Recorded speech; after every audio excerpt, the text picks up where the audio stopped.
డ్వాక్రా సంఘాల గురించి ఒక మాట మీ అందరికీ చెప్పాలి. మీ అందరికీ తెలుసు కదా, ఆ రోజు 2014లో డ్వాక్రా రుణమాఫీ 14,200 కోట్లు చంద్రబాబు నాయుడు గారు చేస్తానని అధికారంలోకి వచ్చి చేయకుండా మోసం చేశారు. అలాగే సున్నా వడ్డీ కూడా 2016 అక్టోబర్ నుంచి ఇవ్వకుండా మహిళల్ని ఎంత దారుణంగా మోసం చేశారో మనం చూసాం. అదే జగన్మోహన్ రెడ్డి గారు 2019లో ముఖ్యమంత్రి అయ్యాక ఈ డ్వాక్రా మహిళలకి 2019 ఏప్రిల్ వరకు ఉన్న రుణాన్ని పూర్తిగా తీర్చివేస్తూ అతని టర్మ్ అయిపోయేసరికి 5 ఏళ్ళు పూర్తయ్యేసరికి 25,500 కోట్లు ఆసరా పథకం ద్వారా వాళ్ళ అకౌంట్లో వేశారా లేదా? అంత చక్కగా డ్వాక్రా సంఘాలకి అండగా నిలబడ్డారు. అలాగే సున్నా వడ్డీని కూడా టంచన్గా వాళ్ళ అకౌంట్స్లో వేసేవారు జగనన్న. ఈరోజు ఎన్నికల టైంలో మన 2024లో ఏం చేశారు చంద్రబాబు నాయుడు గారు? ఈ సున్నా వడ్డీ 3 లక్షలు కాదు 10 లక్షల వరకు నేను ఇస్తాను అని చెప్పి నమ్మించి ఓట్లు వేయించుకున్నారు. 10 లక్షలు లేదు, 3 లక్షలు లేదు.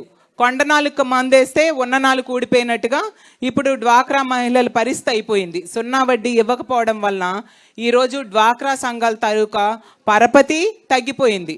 బ్యాంక్స్ లోన్ ఇవ్వడం మానేశాయి. అలాగే పొదుపు కెపాసిటీ కూడా తగ్గిపోయింది. కాబట్టి ఈరోజు డ్వాక్రా సంఘాలు కుదేలైపోయే పరిస్థితిని చంద్రబాబు నాయుడు గారి ప్రభుత్వం తీసుకొచ్చింది. దీని అంతటినీ కూడా మన మహిళలందరూ కూడా గ్రామాన వివరించాల్సిన బాధ్యత ప్రతి ఒక్కరి మీద ఉంది. ఇంత చక్కగా అన్ని వర్గాల ప్రజల్ని జగనన్న ఆదుకోవడం జరిగింది. అయినా మొన్న చూసాం కొందరు మంత్రులు ఎంత దారుణంగా మాట్లాడారంటే, మనలాంటి వైఎస్ఆర్ కాంగ్రెస్ పార్టీనంట భూస్థాపితం చేస్తారట. అచ్చెన్నాయుడు గారు లాంటి వాళ్ళు మాట్లాడడం మనందరం చూసాం కదా.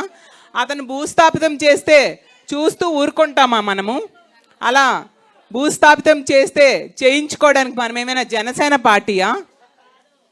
జగనన్న సైన్యం ఉన్న వైఎస్ఆర్ కాంగ్రెస్ పార్టీ ఇది. జగనన్న పార్టీని వాళ్ళు భూస్థాపితం చేస్తారట. అసలు జగనన్నని చేరుకోవాలి అంటే జగనన్నని గుండెల్లో ఆరాధించే అక్క చెల్లెమ్మల్ని దాటి వెళ్ళాలి. అలాగే జగనన్న కోసం ప్రాణాలు ఇచ్చే వైఎస్ఆర్ కాంగ్రెస్ పార్టీ కార్యకర్తలను దాటి వెళ్ళాలి. అలాగే జగనన్న కోసం ఎన్నో అక్రమ కేసులు అనుభవిస్తూ కూడా ఎంతో స్ఫూర్తిదాయకంగా పోరాటం చేస్తున్న మన సోషల్ మీడియా కార్యకర్తలను దాటి వెళ్ళాలి. కాబట్టి అచ్చెన్నాయుడు గారికి ఒకటే చెప్తూ ఉన్నాము, నిజంగా మీకు ధైర్యం ఉంటే వీళ్ళందరినీ దాటి రాగలరా? వస్తే చూసుకుందామని తెలియజేస్తూ ఉన్నాను. మీరు మా పార్టీని భూస్థాపితం చేయడం కాదు, 3 ఏళ్లలో మీ 3 పార్టీలు కలిసి ఉన్న మీ ప్రభుత్వాన్ని ఖచ్చితంగా ఈ రాష్ట్రంలో ఉన్న అక్క చెల్లెమ్మలందరూ కూడా భూస్థాపితం చేస్తారని తెలియజేసుకుంటూ ఉన్నాను. మన మహిళా విభాగం ఈ ఆంధ్రప్రదేశ్ రాష్ట్రంలో వైఎస్ఆర్ కాంగ్రెస్ పార్టీ తరపున ప్రజల పక్షాన ఎంతో స్ఫూర్తిదాయకంగా పోరాటం చేస్తూ ఉంది. ప్రభుత్వం మీద వాళ్ళు ఇచ్చిన హామీలు అమలు చేయాలని అడుగడుగునా కూడా ఒత్తిడి తీసుకొస్తూ ఉంది.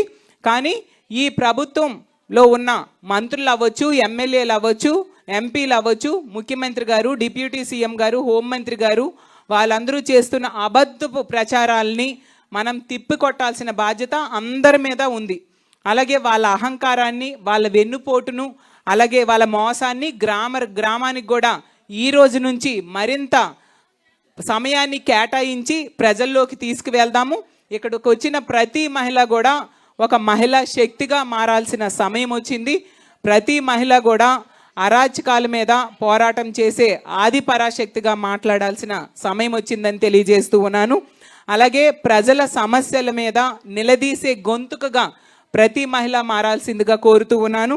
అలాగే జగనన్న ఆశయ సాధన కోసం పోరాడే ఒక చిరుతపులిగా ప్రతి మహిళ కూడా మారాల్సిన సమయం వచ్చిందని తెలియజేస్తూ ఉన్నాను.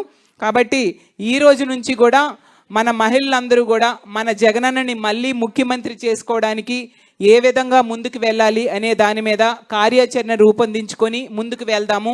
ఇప్పుడు ఈ చంద్రబాబు నాయుడు గారు చేసిన మోసాన్ని, వెన్నుపోటుని మనం జిల్లా స్థాయిలో, అలాగే నియోజకవర్గ స్థాయిలో, మండల స్థాయిలో, గ్రామ స్థాయిలో కూడా తీసుకువెళ్దాము.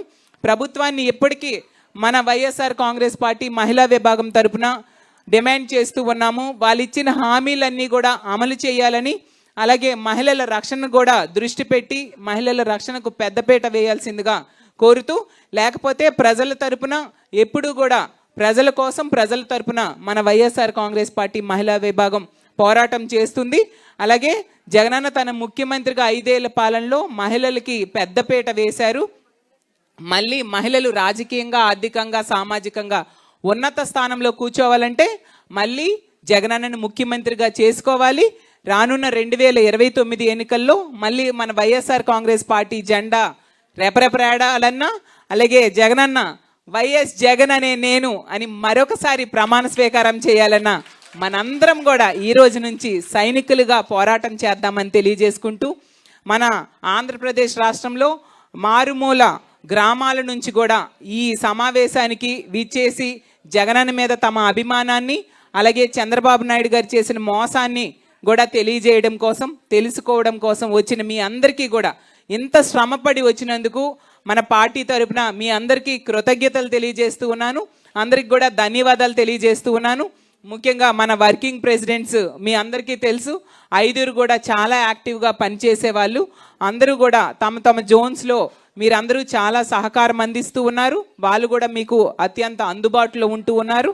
అలాగే మన ఎంపీలు, మాజీ ఎంపీలు, మాజీ ఎమ్మెల్యేలు, అలాగే జిల్లా ప్రెసిడెంట్స్, మేయర్స్, ఎక్స్ మేయర్స్, వీళ్ళందరూ కూడా ఒక మంచి సైన్యం మన పార్టీకి, మన మహిళా విభాగానికి ఉంది. ఇదే స్ఫూర్తితో మనం ప్రజా సమస్యల మీద పోరాటం చేస్తూ ప్రజల గొంతుకై ముందుకు వెళ్దాం. మన జగనన్నని సీఎం చేసుకుందామని తెలియజేసుకుంటూ, జై జగన్, జై జై జగన్.